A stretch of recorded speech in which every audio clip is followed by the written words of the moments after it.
জানো আজ আমার জন্মদিন। মন্দির থেকে এসেছি।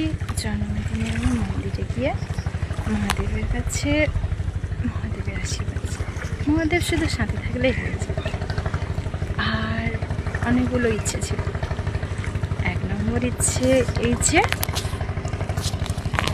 নদীর ধারে বসে অনেকটা সময় কাটাবো। আমি চাই আমার জন্মদিনে নদীর ধারে বসে অনেকটা সময় কাটাতে, বাট চেয়েছিলাম বন্ধুদের সাথে কাটাতে। কার সব ইচ্ছে পূরণ হয়নি, এইটুকু হয়েছে। এইটা আমি নিজেকে আমি মহাদেবকে অনেক ধন্যবাদ।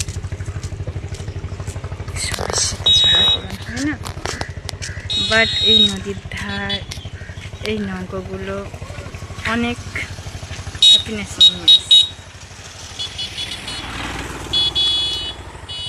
আকাশের গভীরতা